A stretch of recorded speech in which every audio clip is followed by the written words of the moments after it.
گیرید مردک زندگی دشوار شده است. خانه نداریم. بر زمین بچه ها کلان می شوند. آنها رو خواندن و پوشاندن لازم. و مهاجرت مهنتی نروید نمی شود. زنک خودم هم در همین فکر هستم. لیکن با دام فریب نرفتم میگویم. انا بچه سفری همسایه‌ام 1 سال می شود که در روسیه کار میکند. تا حال پولش رو نگرفته است. کمال باشد قریب 1 سال بیکار سرسان و سرگردان است. جورم رسول باشد آلمان کارکنی میروم گفته با میانروها پول زیاد داد. بیچاره حتی ویزا نگرفت. در قرض غوطیده است. مردک جان انا بینید در یوتیوب کانال اولا تیجی درباره بیخبری مهاجران برنامه تهیه میکند. تاثیر مهاجرت مهنتی با اویلای جوان خیلی چی است زیاد است. من یک چیز در این برنامه متخصصان درباره مهاجرت بیخطری به انگلیس، کره و دیگر دولت‌ها مصلحت‌ها میدهند.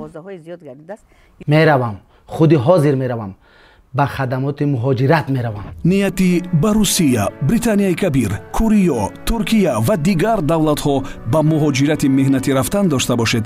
با خدمات مهاجرت یا اگنتی با کار تامین کنی در خارج مراجعت نمایید. طریق اینترنت درباره شرکتی که شما را به کار دعوت کرده است معلومات جسته قانونی بودن فعالیتش را سنجید. برای گرفتن روادید کاری کارفرمای خارجی باید به شما دعوتنامه کاری و شرطنامه مهنتی فرستد. آن را با دقت خوانده با مزد مهنت و شرط و شرایط کار شناس شوید. حتما زبان کشوری را که سفر کردنید آموزید و کسب و هنرهای در بازار مهنت سرطلب را از خود نمایید. به روسیه به مهاجرت مهنتی رفتنی باشد. مقصد سفرتان را رباطه نویسید. گرفتن اجازتنامه کار، پاتنت و سوغورته طبی را فراموش نکنید. انا این سراغه جای کاری من. همین که رسیدم به شما حتما زنگ میزنم. مردک برای احتیاط رقم‌های همه مقامات‌های لازمه را گرفتید؟ بله گرفتم. این طور باشد به شما رای سفید. خیر بچه ها.